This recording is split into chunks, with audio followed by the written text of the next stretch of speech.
Imagine a run on the banks happening at this very moment, a frantic, desperate rush to withdraw cash. But there are no crowds of panicked depositors standing in lines outside closed doors, no television news helicopters circling overhead, and no government officials rushing to the podium to calm the markets. Instead, this bank run is happening in the shadows, in the hidden corners of the global financial system, where trillions of dollars move through invisible channels, completely unregulated and largely unknown to the general public, orchestrated by a cast of characters that includes hedge funds, private equity firms, money market funds, and giant asset managers like BlackRock and Vanguard.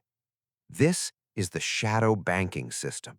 a $200 trillion parallel universe of finance that operates completely outside the traditional banking sector, and it is the single most dangerous, most ignored, and most potentially catastrophic element of the global economy.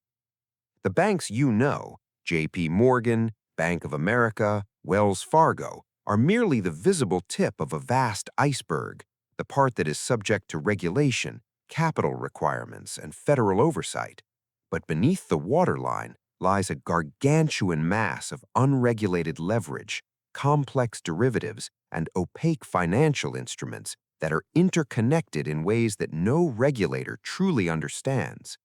And the terrifying truth is that when the next financial crisis inevitably hits, and it will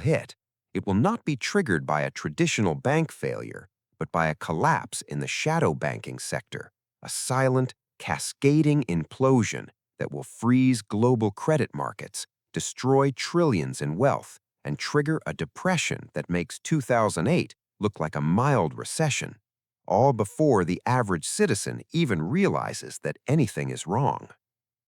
To understand the shadow banking system, we have to go back to the aftermath of the 2008 financial crisis, because the regulations that were imposed on traditional banks in the wake of that disaster did not solve the underlying problem. They merely pushed the risk into the shadows, away from the oversight of the Federal Reserve and the SEC. The Dodd-Frank Act and the Basel III Accords forced commercial banks to hold more capital, to reduce their leverage, and to subject themselves to rigorous stress tests, but they did absolutely nothing to constrain the explosive growth of the non-bank financial institutions that were already beginning to dominate the landscape. Hedge funds, which are essentially giant gambling pools for the ultra-rich, were allowed to continue operating with leverage ratios that would make any traditional banker faint, borrowing massive amounts of money to amplify their bets on stocks, bonds, and currencies. Private equity firms, which buy up companies, load them with debt, and strip their assets, were given a free pass to continue their predatory practices, creating a shadow economy of zombie corporations that are kept alive only by the ever-expanding mountain of debt. And money market funds, which are supposed to be safe, cash-like investments, were allowed to take on significant risks, investing in commercial paper and short-term corporate debt that could freeze up at the first sign of trouble. The regulators congratulated themselves on fixing the banking system, but they had merely shifted the danger from the visible sector to the invisible one, creating a monster that is now far too large and far too interconnected to be contained. Let's focus on the repo market, because this is the beating heart of the shadow banking system, the hidden plumbing through which trillions of dollars flow every single day. And it is the exact mechanism that nearly caused a complete financial meltdown in September 2019, a crisis that was completely ignored by the mainstream media. The repurchase agreement, or repo, is essentially a short-term loan where one party sells a security, usually a treasury bond, to another party with the promise to buy it back the next day at a slightly higher price. This allows financial institutions to borrow massive amounts of cash overnight, using their holdings of government debt as collateral, and it is the primary source of funding for the entire shadow banking sector. But in September 2019, the repo market suddenly seized up, with the interest rates on overnight loans spiking to 10%, a level that had not been seen since the peak of the 2008 crisis, because the large banks, flush with cash from the Federal Reserve, simply refused to lend to the shadow banks, hoarding their liquidity in anticipation of a crisis. The Fed was forced to step in with emergency injections of cash, pumping hundreds of billions of dollars into the repo market to prevent a complete collapse, a bailout that was conducted in secret with no congressional oversight and no public announcement, because the authorities knew that if the general population understood how fragile the system really was, the panic would be immediate and uncontrollable. That was just a warning shot, a preview of the real crisis that is coming, and the Fed's ability to intervene in the repo market is now severely constrained by the high inflation and the massive debt that limits its policy options. Now, let's pull back the curtain on the derivative market, because this is where the shadow banking system becomes truly terrifying, a web of financial contracts that are essentially side bets on the future direction of interest rates, currencies, stock prices, and credit default events, with a notional value that exceeds 1 quadrillion, a number so ridiculously large that it is almost impossible to visualize, roughly 10 times the entire global GDP. These derivatives, which include credit default swaps, interest rate swaps, and collateralized debt obligations, are traded entirely in the shadows, with no central exchange, no public reporting, and no clearinghouse to guarantee the transactions, meaning that if one major player defaults, it could trigger a chain reaction of counterparty failures that would bring down the entire global financial system. The 2008 crisis was triggered by a relatively small $1.2 trillion dollars in subprime mortgages, but the derivative market is 1,000 times larger, and the risks are concentrated in a handful of systemically important institutions, the too big to fail hedge funds and investment banks that have been given a free pass by the regulators.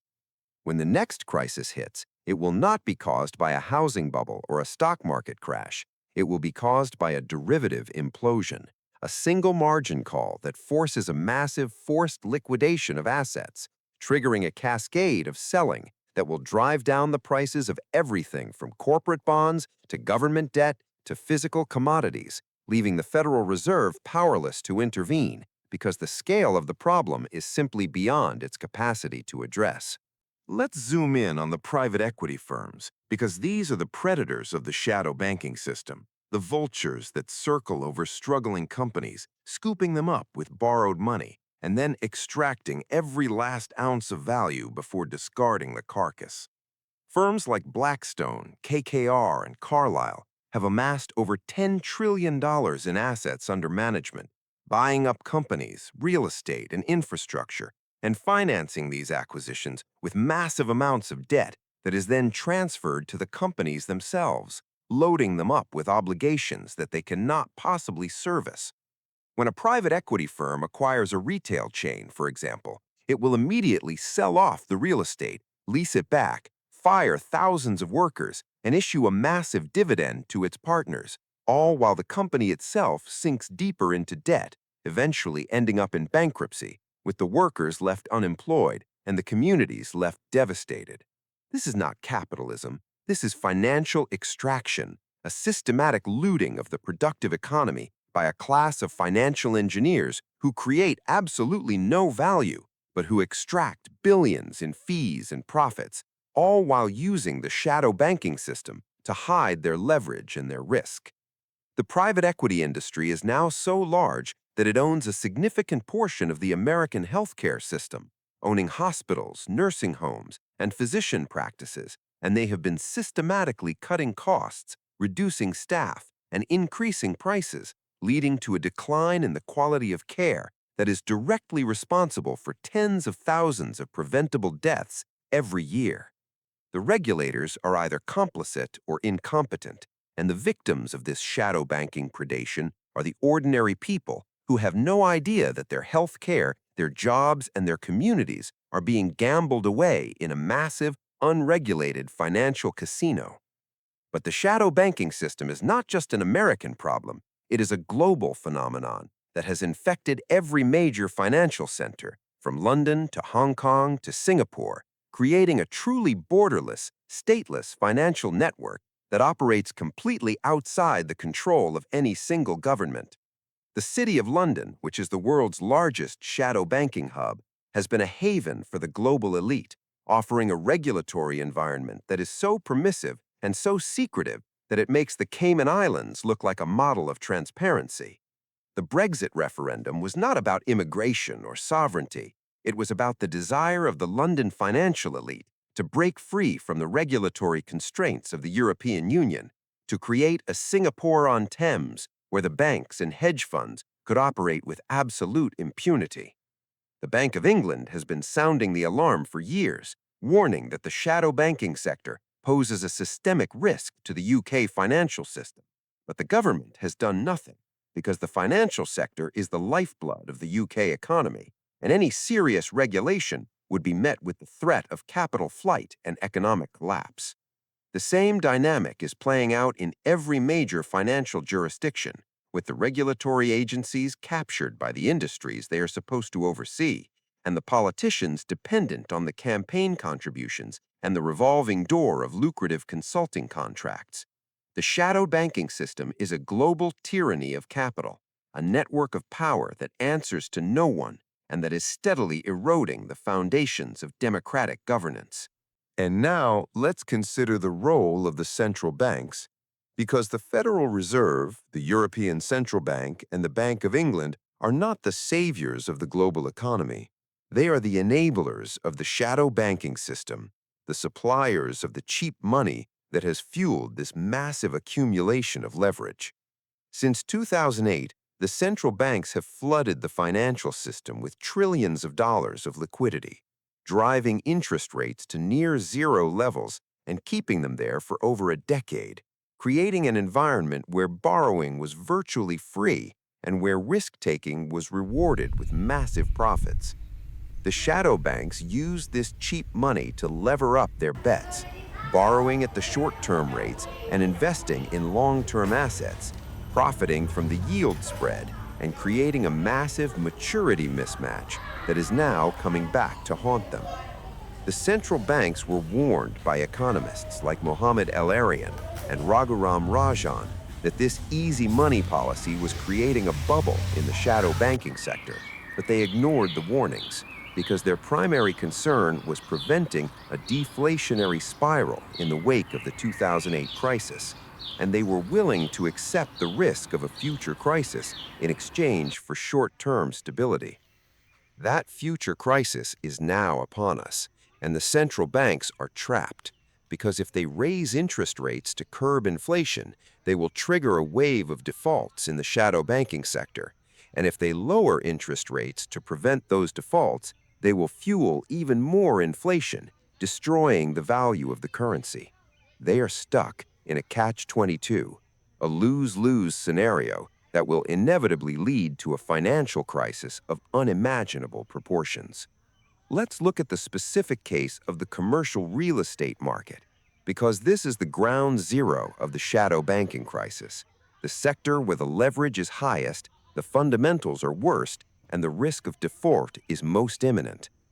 The shadow banks, primarily the private equity firms and the REITs, real estate investment trusts, own a significant portion of the office buildings, shopping malls, and apartment complexes in major cities, and they financed these acquisitions with floating rate debt that is now resetting to much higher interest rates. The vacancy rates are at historic highs, the rental incomes are plummeting, and the property values are collapsing, meaning that the collateral that backs these loans is worth far less than the principal that was borrowed. The traditional banks have been reducing their exposure to commercial real estate, but the shadow banks have been stepping in to fill the void, taking on the toxic assets that the banks no longer want, and creating a massive pile of distressed debt that is waiting to be defaulted on. When the defaults start to cascade, the shadow banks will be forced to sell their assets at fire sale prices, triggering a broader collapse in real estate values, which will devastate the pension funds and insurance companies that hold these assets as investments, leading to a loss of retirement savings for millions of ordinary workers. The commercial real estate crisis is not a possibility, it is a certainty. And the only question is when it will finally tip the shadow banking system over the edge. And yet, the most chilling aspect of this entire story is the absolute complacency of the public, the indifference to a system that is steadily eroding their wealth, their opportunities, and their future. Because the shadow banking system is so opaque, so complex, and so far removed from their daily lives that they have no idea it even exists. The media, which is owned by the same conglomerates that profit from the shadow banking system, has systematically downplayed the risks, focusing on sensational but irrelevant distractions like celebrity gossip, culture wars, and political scandals, while ignoring the slow-motion train wreck that is occurring in the financial sector. The average person has been taught that the economy is a mysterious force governed by laws of supply and demand that are beyond their comprehension. But the truth is that the economy is a human creation, a system of rules and incentives that has been deliberately crafted to benefit the few at the expense of the many. The shadow banking system is the ultimate expression of this captured economy, a parallel universe where the wealthy can operate without constraint, where the rules of the game are written by the players, and where the consequences of their actions are borne by the rest of society. The regulators are asleep at the wheel, the politicians are bought and paid for, and the public is blissfully ignorant, walking blindly into a financial abyss that is about to swallow them whole. And so we reach the end of this dark journey, but the mystery is far from resolved, because the shadow banking system is not a static entity. It is a living, breathing beast that is constantly evolving, constantly finding new ways to evade regulation and to extract wealth from the real economy. The next financial crisis will not look like the last one. It will come from an unexpected quarter, a hedge fund bet gone horribly wrong, a derivative collapse, a repo market seizure, or a commercial real estate default that triggers a chain reaction of failures. The central banks will try to intervene, but their arsenal of tools is depleted, their balance sheets are bloated, and their credibility is shattered, meaning that their interventions will be too little, too late. The world is headed for a reckoning, a moment of truth where the hidden, shadowy financial system will finally be exposed to the light, and the people will see, for the first time, the true nature of the system that has been controlling their lives. The question that haunts me, and that should haunt you, is not whether this crisis will happen, but whether we will have the courage, the wisdom, and the unity to build something better in its aftermath, or whether we will simply repeat the same mistakes, rebuilding the same shadow system, and subjecting ourselves to the same cycle of boom and bust, extraction and collapse that has defined the modern financial era. The silence of the shadows is about to be broken, and when it is, the world will never be the same. Are you prepared for what you are about to see?